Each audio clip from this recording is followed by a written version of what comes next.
I knew something was wrong the moment she said, "Don't wake up tonight." It wasn't the words. It was the tone.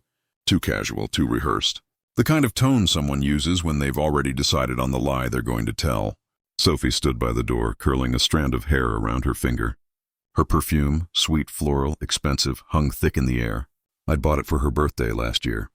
Back then, I thought it smelled like love. Now it just smelled like something dying. "Late work dinner again?" I asked, my voice calm, even though my heart had already begun its slow descent into dread. She nodded, not meeting my eyes.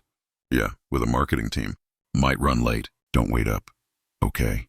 Her voice cracked just slightly on that last word. "Okay." And that's when I knew. It's strange how betrayal doesn't always come like a slap. Sometimes it seeps in quietly, wrapping around you until you can't breathe.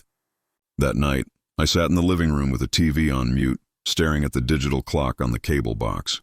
8:43 p.m., her dinner started at 7. She should have texted by now. Photo, a simple wish you were here. Something, but there was nothing. By 9:10, I was pacing. By 9:35, I opened the phone tracker app she didn't know I'd installed months ago. After a different late dinner, her dot glowed on the map, pulsing softly. She wasn't downtown at the restaurant. She was on the other side of the city at the Lakewood Suites Hotel. I stared at the screen for a long time. My hand was shaking, but my mind was oddly calm, like a man watching his house burn down from across the street. Too far away to save it, too close to look away. I drove there without thinking. The roads blurred under my headlights, and the silence inside the car felt heavier than sound. Every turn of the wheel felt like I was steering toward the inevitable truth.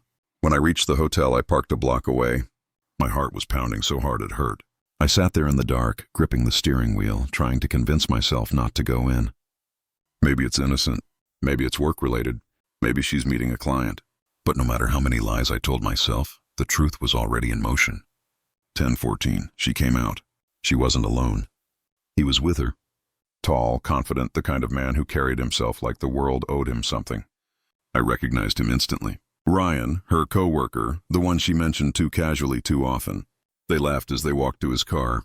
She looked radiant alive. The way she used to look with me before the distance, before the late nights, before the quiet resentment that had crept between us like smoke. Then she touched his arm just lightly, but it was enough. Enough to shatter whatever was left of the illusion I'd been clinging to. She leaned in. He opened the passenger door. That's when I got out. "Going somewhere, Sophie?" Her head snapped toward me, eyes wide. The color drained from her face as if someone had pulled the life out of her. "Daniel, what are you doing here?" Ryan froze beside her, his hand still on the door handle. "I could ask you the same," I said, my voice steady though everything inside me was shaking. She stammered. It's not what it looks like." I laughed softly. "You're at a hotel with him. 10 at night. What exactly am I supposed to think it looks like?" Her lips trembled. "We were just talking, I swear." Ryan, smug at first, suddenly looked uncomfortable. "Maybe I should go?" "No," I said sharply, stepping closer. "You stay. You should hear this too." She turned to me, eyes pleading. "Daniel, please, let's not do this here." I took a deep breath. "No, Sophie, you were about to do something that would end us.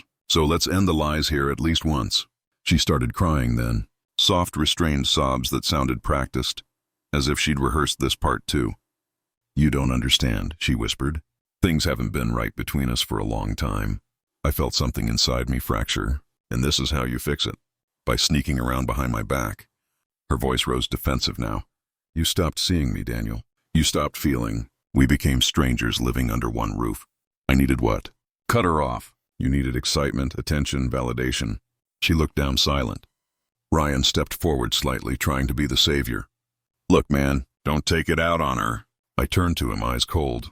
"Stay out of this. You knew she was married. That should have been enough." He opened his mouth to respond, then thought better of it. I looked back at Sophie. "Tell me something honestly, Sophie. If I hadn't shown up tonight, would you have gone through with it?" Her silence said everything. She didn't cry. She didn't deny it. She just stood there, trembling under the streetlight. That's when something inside me shifted. Not anger this time, but something quieter, something final. I took a step closer, my voice low. "You know what's sad? I still would have forgiven you if you'd told me the truth before tonight." Her eyes filled again. "Daniel." "But now," I continued, "I can't even look at you without seeing this moment." I turned to leave, but then she grabbed my arm. "Wait, please. I made a mistake. I wasn't going to do anything." I swear I wasn't. I looked at her hand on my sleeve. Once familiar, now foreign. Then prove it, I said quietly. Walk away right now. From him. From this, Ryan scoffed. You're giving her an ultimatum. No, I said, I'm giving her a choice. For a moment, the only sound was the hum of cars in the distance. Then she let go. She turned toward Ryan, her face torn with guilt. I'm sorry, she whispered. I can't do this. He stepped back, anger flashing across his face. You said you were done with him. I thought I was, she said softly. But I can't. He cursed under his breath, got in his car, and drove off. Sophie stood there, shaking, mascara streaking down her cheeks. I stared at her for a long moment. You think that changes anything? Tears streamed freely now. I stopped it. Doesn't that mean something? It means you realized the fire was hot before touching it, I said bitterly. But you still struck the match. We drove home in silence. The air between us was thick with things unsaid. Years of resentment, neglect, and quiet disappointments that had been growing roots long before tonight. When we got inside, she tried to speak, but I held up a hand. Don't, I said softly. I can't hear anything from you right now. She nodded, broken. I went upstairs, sat on the edge of the bed we once shared, and stared at the framed photo on the nightstand. Our wedding day. Her smile so wide, so bright. I remembered what that smile felt like. It used to mean something real. Now it was just a ghost. She came in after a while, eyes red and swollen. Daniel, she whispered. I know I've hurt you.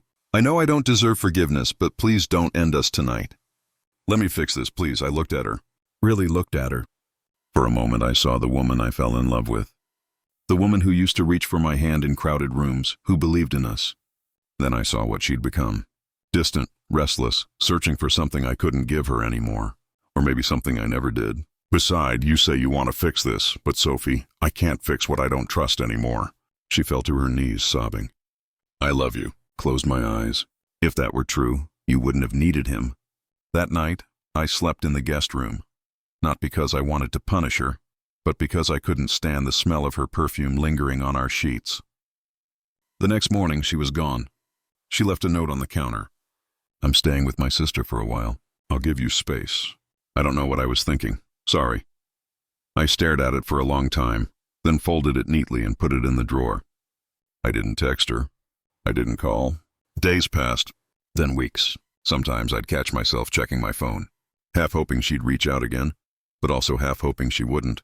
Because the truth is, even though I stopped her that night, the damage was already done. She didn't spend the night with him, but in her heart she already had. And me? I realized something too. Sometimes love doesn't end with a scream or a betrayal.